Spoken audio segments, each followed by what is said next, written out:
So switching back to the JP version of the game with their 26 million download campaign, we have Raikou going on rate up, or at least she should be on rate up as soon as this video goes up. And funny enough, I realized I haven't talked about Berserker Raikou in a really long time. Like, usually between the NA and the JP version of the game and their like overlap for bringing servants back, I can usually talk about a servant like once every 6 to 8 months, right? And keep some good tabs on them, you know, with different meta shifts and them getting buffs and all that good stuff. But apparently I haven't talked about Raikou since 2020. So I saw her going on rate up and I was like, yeah, I definitely got to talk about Raikou as soon as she goes back on rate up on the JP version of the game, because not only did Raida put out an absolutely banging art book that features a lot of his characters and other characters that are in FGO that he decided to also take a crack at, she's also just a really good servant. I mean, if you care about that sort of thing. And by the way, for those members of the audience that are like, who is Raida? Raida is the guy that draws Raikou and Ibuki and all that. Just for context, for like those 5 people who haven't discovered Raida yet, you'll thank me later.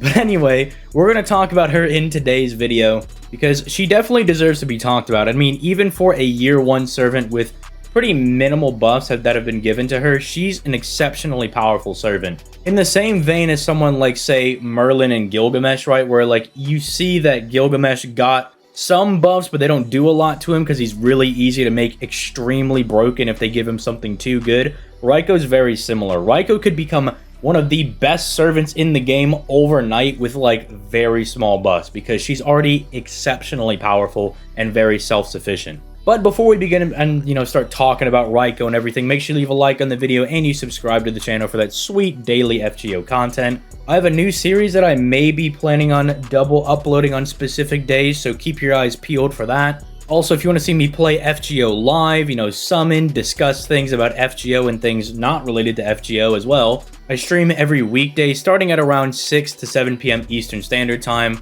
That is going to be linked down in the description down below. And finally, if you're interested, I'm going to be hosting a Yu-Gi-Oh! Master Duel tournament this Saturday, where there's pretty much no restrictions. Bring whatever you want. All you gotta do is DM me on my Discord saying what deck you want to play and submitting your deck list. We have a $150 cash prize for the winner, but I am thinking about breaking that up to maybe $100 for the winner and then $50 for a loser's bracket, because that seemed to go over really well last time. People really seemed to enjoy that. No matter what side of the bracket they ended up on, there was still a chance to play for a little bit of cash. So if you're nervous, maybe it's your first time playing Yu-Gi-Oh! Maybe you've just been wanting to get into it for a while, have no fear. We have a lot of people in the Discord that could help you build your deck and whatnot. I mean, I'll even personally help you build a deck just to see you participate, because I absolutely love commentating these tournaments. Just try to bring something a little fun, but if you want to play meta, play meta. If you want to play some weird anime cringe deck, by all means, play your weird anime cringe deck. But with that being said, let's go ahead and dive right into Raikou, starting off with her hits. And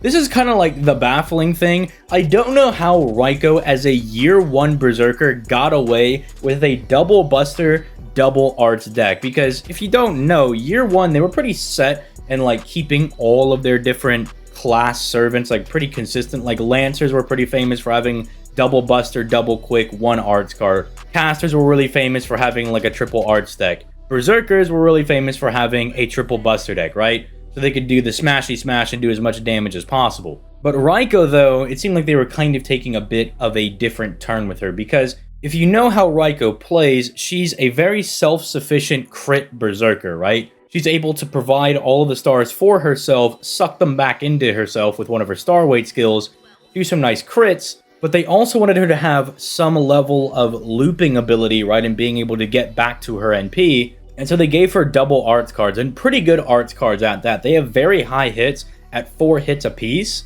And even though she's only got the 0.46% NP gain, that I believe is because they know she's pretty much going to be critting on those all of the time, especially because Merlin was one of like the first major supports to come out, you know, after like Waver and Tamamo, of course. But, well, he seems to synergize really well with Raikou, providing her even more stars and even more damage, so I don't really think she's hurting in the NP gain department, especially in current year FGO when you have just infinitely more options than just doing a double Merlin strategy. Now, you may be wondering, well, how is she going to be dropping these stars, because she's only got a 4.9% star gen stat? And yeah, I agree. Looking at that one quick card, it probably isn't going to be dropping her 50 stars or anything anytime soon. I mean, even with a passive 11% buff, it's better than it might seem at face value, but we're going to have to start getting into her skills and more specifically her NP if we want to talk about how she's going to be providing these stars for herself. But first, let's go ahead and start off with the skills. Skill 1 has actually been recently upgraded and it is exceptionally powerful now. It was just a good star weight skill for 3 turns, which she absolutely needs. As a berserker, she literally has the natural star weight of 9. And if you're like, well, man, that sounds pretty good. 9 is, you know, a decent number, right? That sounds like you could get a couple of stars. Average star gen or like absorption stat is like 80 to like 100. That's kind of what you would consider like basic bare bones, with like some better servants getting above that, like getting into the hundreds. Well, not hundreds, but over 100. You guys know what I'm saying.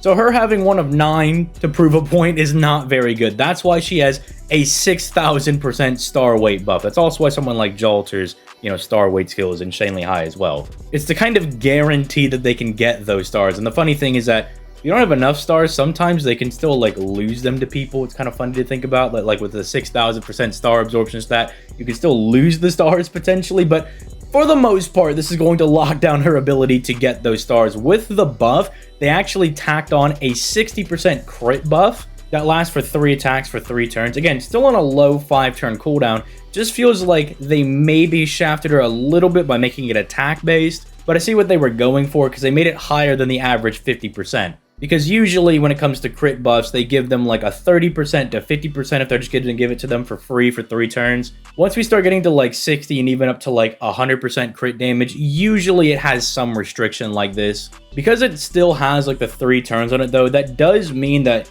you should be able to get the full mileage out of this. Like let's say you get her NP followed by 2 crits on turn 1, and then turn 2 you don't have any of her cards, but then turn 3 you get like her Buster card and 2 Arts cards, right? You can lead off with that Buster card and still get the full damage for that crit buff, which is good because, again, like you can't really waste it, which is really nice. And it just makes it a very good opening to her kit right now, right?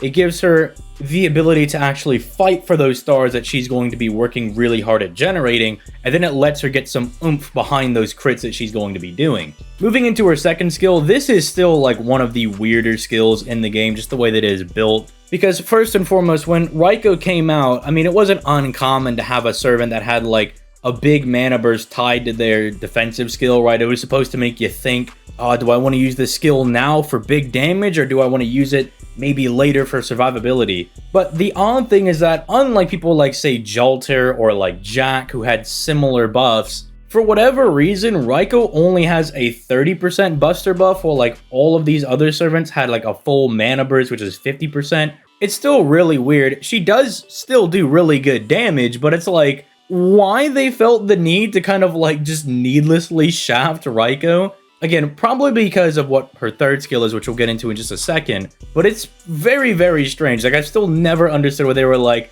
I don't know, man. They're like, if we give her 50%, she'll be doing too much damage. But it's like, yeah, but it's still only for the turn, man. Like, I don't know. This is one of those things I'd like to see them buff. Either have it be 30% for 3 attacks for 3 turns even, or just make it a 50% for 1 turn. Something along those lines, right? Make it a little more modern, right? Because this seems like a little bit like a relic from the past, but it's still good, giving her really good damage for her Buster cards the turn that you fire this.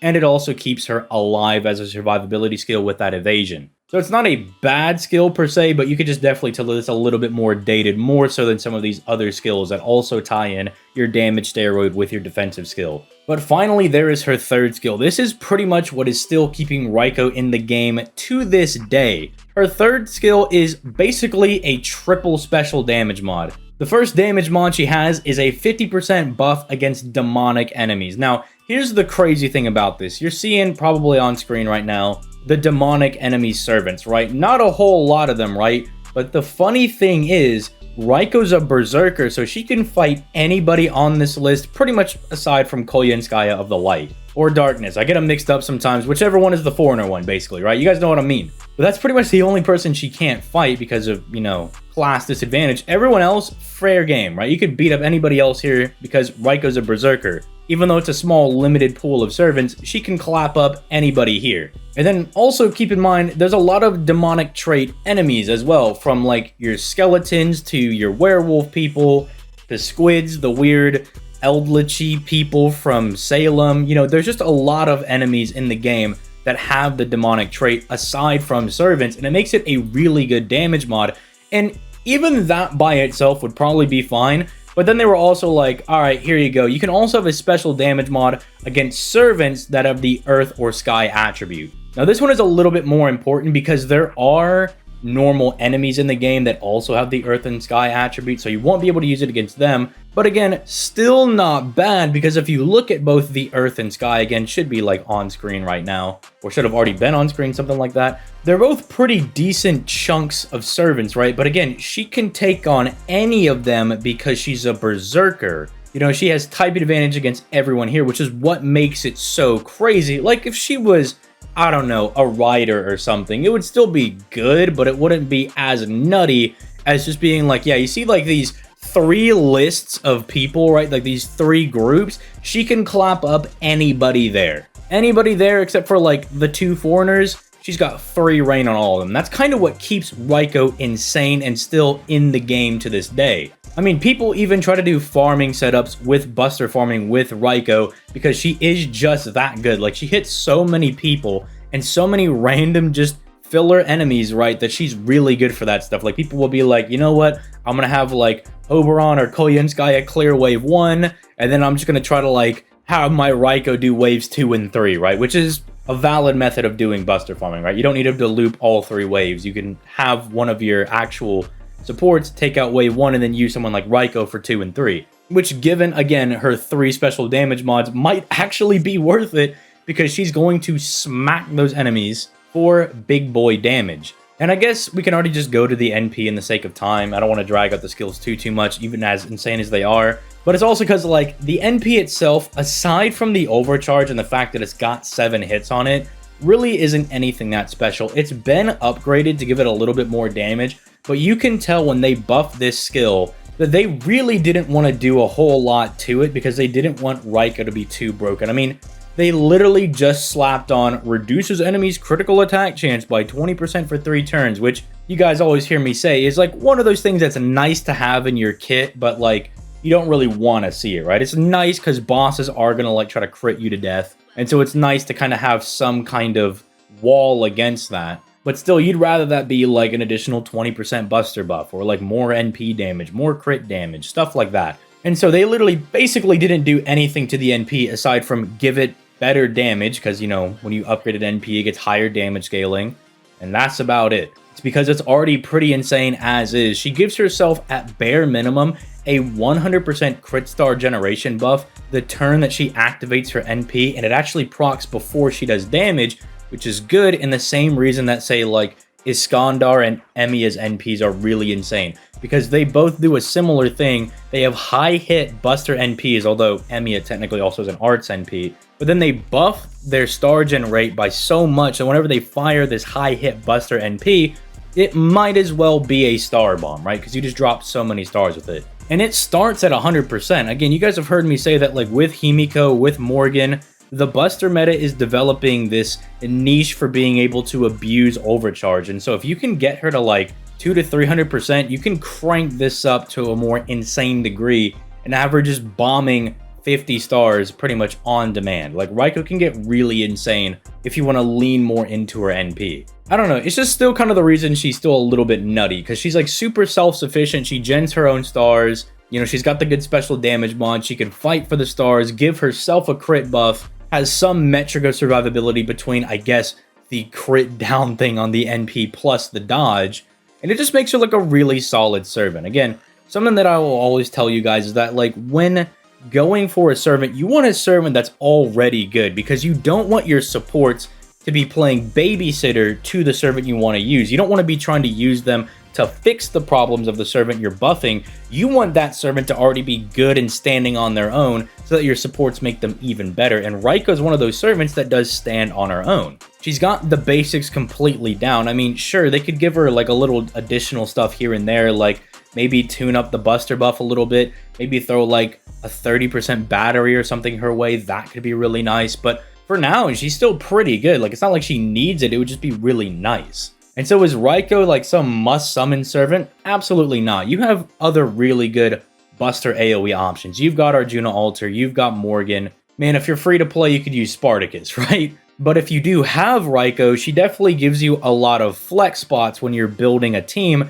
because she just covers so much by herself. She's the star gen, the DPS, and packing triple special damage mod as well. And it just makes her a really fun servant to use. And I mean, I guess I could also see the appeal of using big titty mommy Raida servant spectacular over here instead of like Arjuna Alter. You know, maybe you're in that mood where you're like, man, I'm tired of using Arjuna Alter. I want women, you know, or something like that. So hey, I can see the appeal for summoning for Raikou, and if you do summon for her, just know that she is a very good servant, and your quartz are going to be very well spent. It's just, this is the JP version of the game we're talking about. You want to be a little bit careful when summoning all willy-nilly for banners, because you might get blindsided by a triple 5-star Summer 7 again with a rerun banner that also brings 2 more of the 5 stars back that are really popular, so just keep that in mind on the JP version. But with all that being said, you guys have yourselves a nice day. Like, subscribe, all that good stuff. I'm going to go ahead and get out of here. Peace, late guys.